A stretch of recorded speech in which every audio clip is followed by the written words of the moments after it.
Every year, there's always a story or two about a player who no one thought had any shot of competing for an NBA roster. A player everyone counted out, but then whether through an extremely impressive summer league performance, a standout year in some summer tournament, or a really impressive camp or preseason, a player finds his way onto an NBA roster. This year, that player could be Japanese point guard Yuki Kawamura. Kawamura, a young and extremely talented guard, is not the type of player anyone ever expected to have a chance at the NBA.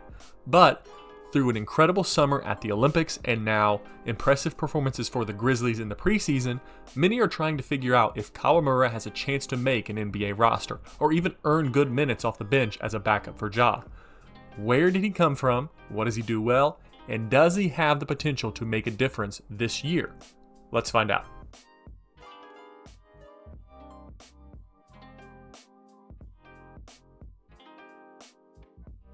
Yuki was born in Japan in Yanai, Yamaguchi, and from a young age had a passion for basketball. His favorite player in his childhood was a player by the name of Yuki Togashi, who was also, coincidentally, a very similar player to Kawamura. Same name for one, but more importantly, for the basketball aspect of things, it was a 5'6" point guard that had success regardless of his height, and played some in the NBA G League for the Texas Legends before succeeding in Japan. Kawamura was motivated by his success as a shorter Japanese player and in turn worked extremely hard to be a successful guard at a young age. And he accomplished that goal, taking Fukuoka Daiichi High School to the Japanese High School Championships. He was so successful that he was signed under the Special Designated Player rule to the San-In Neo Phoenix. I hope I'm saying this stuff right, and became the youngest player in the Japanese B League history. He eventually went on to win the MVP of the Japanese League and did all this before the age of 23. He didn't really gain any major attention as a player though from the NBA perspective. That was until his Summer Olympic Games. Kawamura was an absolute standout player for Japan. While he had success for Japan in previous years, particularly in the 2023 year when he led them to a victory over Lauri Markkanen and Finland in the 2023 World Cup, the Olympics really showed what he could be, however, as in a game versus France, he absolutely dominated.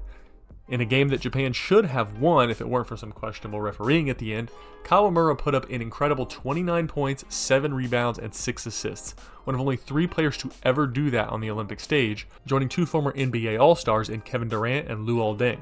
The Memphis Grizzlies decided to take a chance on him based on this success, and in limited minutes, they've been rewarded with insane passing highlights that have lit up the internet as well as some shooting touch that he's shown. But what skills will he need to build his career off of to get any significant time? Let's get into that.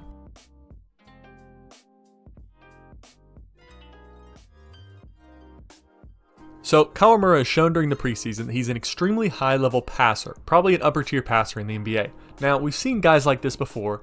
Obviously, when you look at someone like Facundo Campazzo, for example, who struggled to find success in the NBA even though he was also an extremely high-level passer. But the difference is Kawamura hasn't shown just passing ability in his career. Some people that aren't really familiar with his game are not going to be aware that even though the main trait he has shown for the Memphis Grizzlies has been passing, he's not really always been a pass-first guard. If you've watched him for Japan, he really is more of a score-first guard for them and has the ability to get a bucket in a variety of different ways. Obviously, he has the ability to pass and do it well, but that's not the only skill he has. He's not a one-dimensional offensive player. Especially if you watch all his league tape as well as his 2023 Japanese World Cup run, you'll see what I'm talking about. He really is a very impressive offensive engine for whatever team he has played for. If you put the ball in his hands, he has shown success, obviously as a passer, as we've seen in the Grizzlies, and you can see that at every level he's played. But if you watch teams where he is more of the offensive engine, he has a really strong scoring game. He's very quick, his dribble is tight, he's really pretty impressive as far as shot creation to open up three-point shooting, which he is very successful at as well. Overall, his weakness is by no means offensive.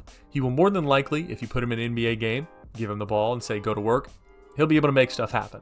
He's an NBA quality player on the offensive end. So where does the question come in if he will make an NBA roster? It really just comes down to his defense. Now, is Kawamura a bad defender? No, not necessarily. I don't think he is a bad defender. I think he's a very solid defender who is pretty sound as far as fundamentals goes. He's laterally pretty quick. He's intelligent, so he knows where to be. But the obvious problem and the downside that he's always going to struggle with is the fact that he's 5'8". There's no way around it. There is an absolute minimum height that you need to be a solid defender in the NBA, and unfortunately, he is not that height. You can look through the recent NBA history and find very few, if not no players at all, who are his height that are exceptional defenders. Probably one of the closest you're going to see actually played for the Memphis Grizzlies last year in Jacob Gilyard. Keep in mind, Gilyard is a 4-time Atlantic 10 Defensive First Team player, a 1-time Atlantic 10 Defensive Player of the Year, and the NCAA's all-time leading steals man. So if there was ever anyone who was going to be a good defender at around 5'8", 5'9", it would be Jacob Gilyard.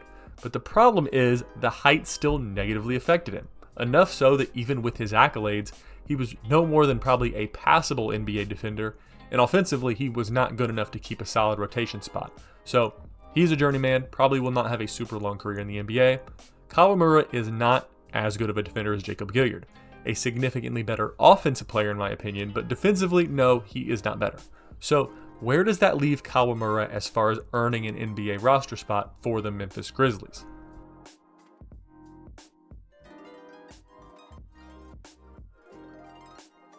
Here's what it comes down to. I think Kawamura has done enough to earn a roster spot. The problem is, will there be an opening on the Grizzlies? The Grizzlies just signed Scottie Pippen Jr. to a standard NBA contract, meaning really the availability for Kawamura comes down to a two-way deal. Will he want to take a two-way deal from the Memphis Grizzlies? That's a fair question, because if he goes back to Japan, he almost certainly will be one of the most highly paid players in the Japanese league. He's one of the better players in the league. He just won their MVP not too long ago, and they have the money over there to pay him. However, it's pretty widely known that Kawamura has a dream of playing in the NBA, and I think he would consider taking a two-way deal to try to prove himself and earn a spot on the main roster over time. Another factor, of course, is another team coming in and trying to sign him if the Grizzlies do decide to cut him or something along those lines. If I were to guess, I think it's more likely that he goes back to Japan than he stays in the NBA. I'm not sure that he gets the two-way deal, and even if he does, I don't know if that's something that he would want to take over a likely very large contract in Japan.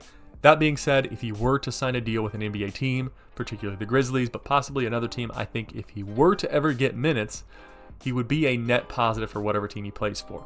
Yes, he will have defensive struggles. Even though he is a pretty solid defender on the fundamental standpoint, the height is just something you can't avoid. But that being said, offensively, as I've said before, he's NBA quality.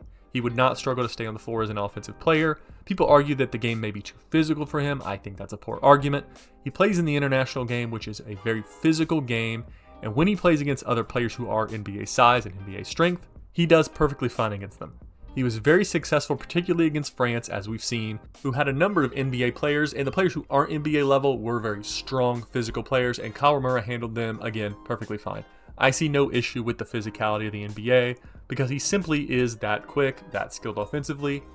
That doesn't seem like that's going to be a problem for him whatsoever.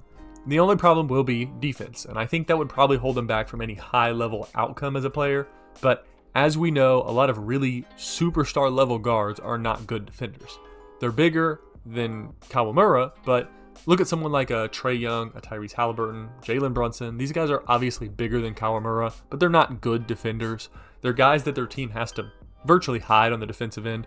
Am I saying Kawamura would ever be a player on that level? No, not saying that at all. For him to even be a starter with some of his defensive concerns, he would have to be like borderline Celtics Isaiah Thomas level good on offense at his size, which I don't quite grant him, but I think that people are a bit underestimating his skill set because of his height.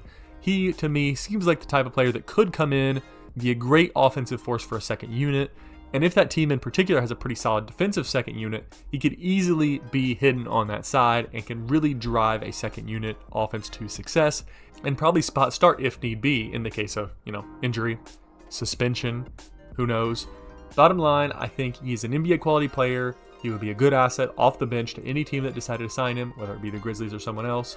But yeah, overall, I think he's done enough to deserve it. I think he's a very good, fun player, and I would love to see something come out of this preseason for him because I think he's done enough to deserve it. So with all that, we'll conclude this video. Thanks to everyone for watching. I plan on having some other player video breakdowns like this one, obviously like I've had in the past. So if that's something you enjoy, be sure to like and subscribe. With all that, thanks again. Hope you guys enjoyed. Hey, thanks again for watching this video. If you like what you saw, go ahead and click on one of these videos here to see more.